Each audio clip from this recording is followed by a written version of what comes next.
ചാനലിലേക്ക് എല്ലാവർക്കും സ്വാഗതം.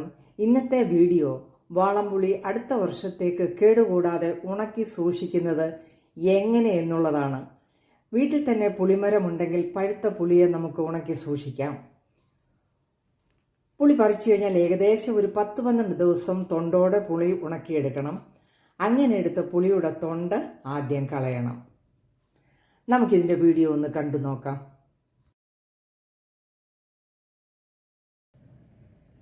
വാളംപുളിയെല്ലാം വെയിലത്തിട്ട് ഉണക്കിയൊക്കെ എടുത്തതാണ്.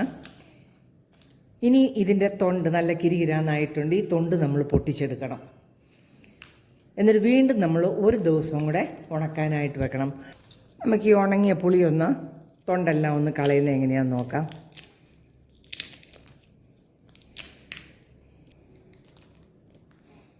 ഇതുപോലെ നമ്മൾ തൊണ്ടെല്ലാം കളഞ്ഞെടുക്കണം. നമുക്കിതെല്ലാം അങ്ങനെ ഒന്ന് തൊണ്ട് കളഞ്ഞെടുക്കാം. നമ്മൾ ആ പുളിയുടെ തൊണ്ടെല്ലാം എടുത്തു മാറ്റിയിരിക്കുകയാണ്. ഇതിനി നമുക്ക് ഒരു ദിവസം ഉണക്കാനും കൂടെ വെക്കണം. ഒരു ദിവസത്തെ ഉണക്ക് മതി. അങ്ങനെ ഉണങ്ങിയെടുത്ത പുളിയാണിത്. നമുക്കിനി ഇതിൻ്റെ കുരു ഒന്ന് കളഞ്ഞെടുക്കാം. ഈ ഉണക്കുള്ളത് കൊണ്ട് ഒട്ടിപ്പിടിക്കുകയോ ഒന്നും ചെയ്യത്തില്ല. നമുക്കിത് പുളിയുടെ കുരു എങ്ങനെ എടുക്കുന്നതെന്ന് നോക്കാം.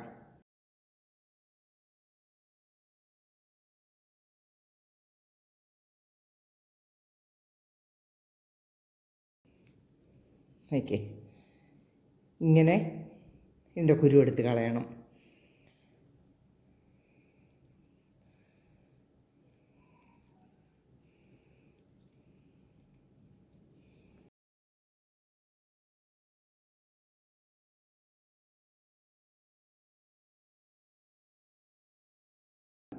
ഇങ്ങനെ കുത്തി നമുക്ക് എടുക്കണം. മുഴുവൻ ഇങ്ങനെ കുത്തിയിട്ട് നമുക്ക് ബാക്കിയുള്ളത് ചെയ്യാം.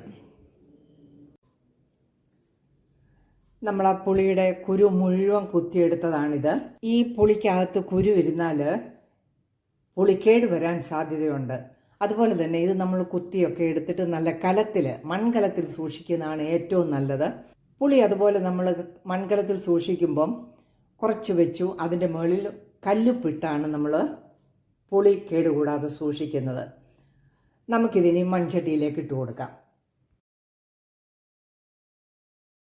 ഈ ചട്ടിയിലേക്ക് പുളി ഇടുമ്പോൾ നമുക്ക് ഓരോ ലെയർ കല്ലുപ്പും കൂടെ ഇട്ട് കൊടുക്കണം. അതിന് ഞാൻ എടുത്ത് വെച്ചിട്ടുണ്ട്. നമുക്ക് പുളി ഇട്ട് കൊടുക്കാം. നല്ലപോലെ പ്രസ് ചെയ്ത് വെക്കണം.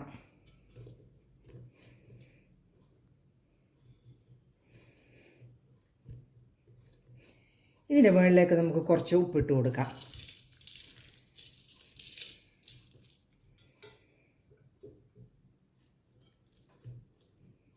നമുക്ക് അടുത്ത ലെയർ വെച്ച് കൊടുക്കാം. ഉപ്പിട്ട് കൊടുക്കാം. നമുക്കിത് നിറച്ചാദ്യം വെച്ച് കൊടുക്കാം. ബാക്കി വരെ നമുക്കൊരു ഭരണിയിലുമാക്കാം. ഈ ചട്ടിയുടെ മോൾ ഭാഗം വരെ നമ്മൾ പുളി ഇട്ട് കൊടുത്ത് ഉപ്പുകല്ലും ഇട്ടിട്ടുണ്ട്. ഇത് കലത്തിലായതുകൊണ്ട് ഉപ്പും പുളിയും കൂടെ ചേർന്ന് നല്ല കുഴഞ്ഞിരിക്കും. നല്ല ജാം പോലെ ആയിരിക്കും നമ്മൾ അടുത്ത വർഷം എടുക്കുമ്പോൾ ഇരിക്കുന്നത്. ബാക്കിയുള്ളത് നമുക്കൊരു ഭരണിയിലും കൂടെ സൂക്ഷിക്കാം. അത് നമുക്ക് ആവശ്യമുള്ളത് എടുക്കുകയും ചെയ്യാം. ഭരണി പോലെയുള്ളൊരു പാത്രമാണ്. നമുക്കിതിലും വെച്ച് കൊടുക്കാം.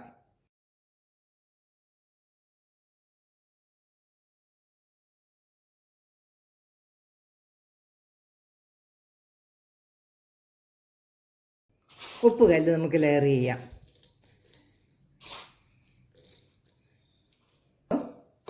ബാക്കിയും കൂടെ ഈ പാത്രത്തിലേക്ക് നമുക്ക് ഇട്ട് കൊടുക്കാം. മുകളിൽ നമുക്ക് ഉപ്പിട്ട് കൊടുക്കാം.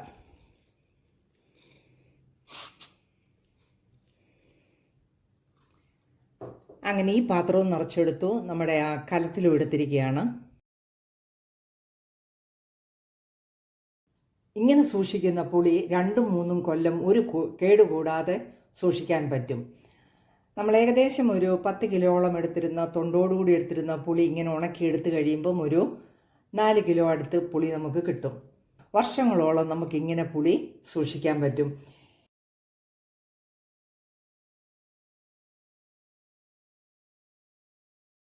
നമുക്കിത് അടച്ച് ഒരു തുണി കൊണ്ടൊക്കെ കെട്ടി വെക്കുകയാണെങ്കിൽ കേടുകൂടാതെ നമുക്ക് സൂക്ഷിക്കാൻ പറ്റും.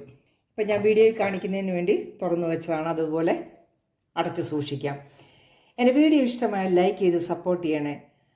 അടുത്ത വീഡിയോയുമായിട്ട് വരുന്നത് വരെ ബായ്.